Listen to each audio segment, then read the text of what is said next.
Somewhere right now, a container ship the size of 4 football fields is leaving a port in Shenzhen. Nobody is filming it. Nobody is posting about it. And by the time it docks in Rotterdam, it will have quietly moved more economic value than most countries generate in a year. This is the part of China's dominance nobody talks about at dinner parties. Everyone wants to argue about TikTok and tariffs. Almost nobody wants to talk about the boring stuff that actually runs the planet: ports, cranes, and cargo manifests.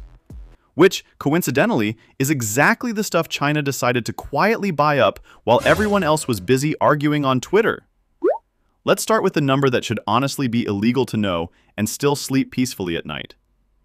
Chapter 1. Logistics, the boring way to own the world. China operates or holds stakes in roughly 100 ports across more than 50 countries. Not does business with, owns, or effectively controls. Through COSCO Shipping, a company most people couldn't pick out of a lineup, China has stakes in major terminals, from Piraeus in Greece to Hambantota in Sri Lanka, to terminals right here in Long Beach, California. Here's the part that would make a Bond villain jealous. They didn't invade anyone to get this. They just offered to build the port, for a loan, with very reasonable, extremely patient repayment terms. It's basically the business equivalent of a friend saying, "Don't worry about paying me back," and then, several years later, owning your house. Sri Lanka couldn't repay the loan on Hambantota port. So in 2017, they handed China a 99-year lease on the whole thing instead. 99 years. That's not a loan default. That's a real estate transaction with extra steps and considerably worse PR. This is the Belt and Road Initiative, and depending on who you ask, it's either the greatest infrastructure gift in modern history or the world's most patient game of Monopoly.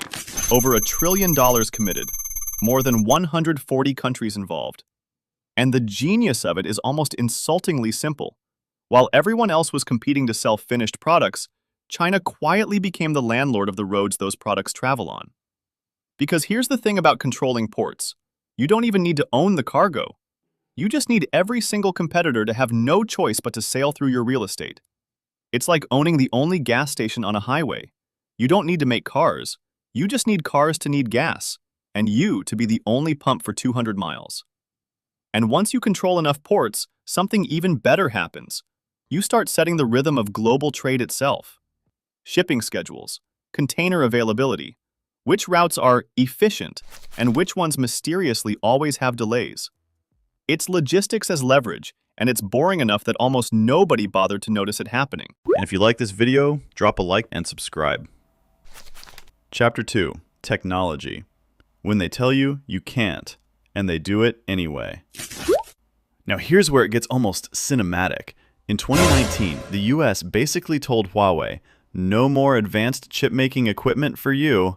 No EUV lithography machines, those Dutch-built $250 million printers that etch circuits smaller than a virus. Without them, the entire industry assumed Huawei was done competing at the cutting edge. Case closed, roll credits. Except, Huawei's engineers looked at this the way you look at a wet paint sign, as a suggestion, not a rule. Instead of trying to make transistors smaller, which is the trick the entire chip industry has run on for 60 straight years, they asked a completely different question. What if the problem was never the size of the transistors, but the distance information has to travel between them?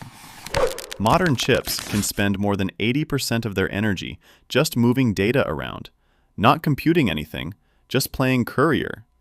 So Huawei's solution was almost comically simple in concept. If the wires are too long, stop laying the chip out flat. Fold it. Stack one layer directly on top of another, like folding a piece of paper in half so the text on opposite corners suddenly touches. They're calling it tau scaling, and their early numbers claim density that rivals a 1.4 nanometer chip, a level of performance nobody thought was reachable without the machine they were specifically banned from buying. Is it a perfect substitute for the real thing? No. Stacking 2 chips generates roughly double the heat in half the space, and cramming that into a smartphone with 0 fans and 0 liquid cooling is less engineering breakthrough, and more controlled kitchen fire, but make it silicon. If they can't solve the thermal problem, This whole approach hits a wall faster than a search bar. But here's the genuinely funny part, and I mean that as a compliment. They didn't fix the ban.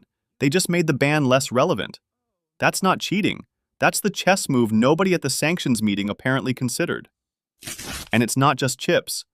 The same, "you told us we couldn't, so we found a weirder door" energy shows up everywhere.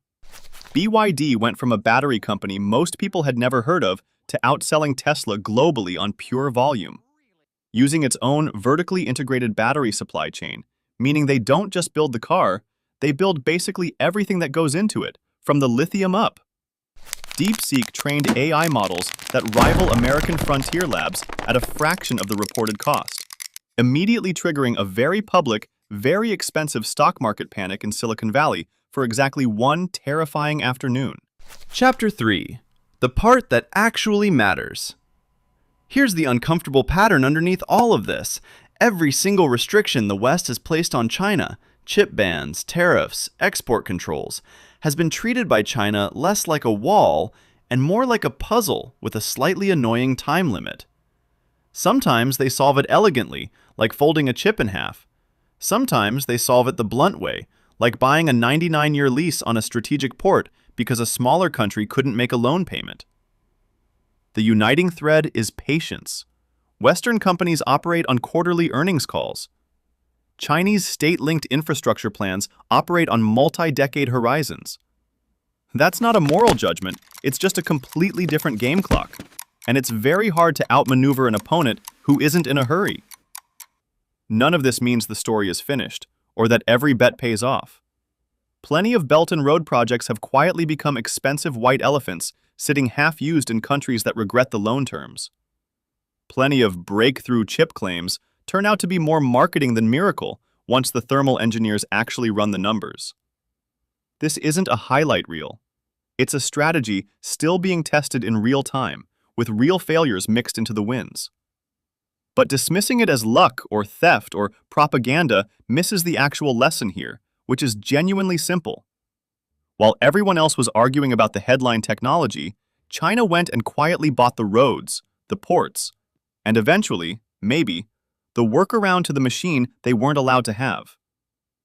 You don't have to win the argument if you own the highway everyone's arguing on. Subscribe to Shark Business, new video every week. And tell me in the comments, logistics or technology, which one do you think actually wins China the next decade?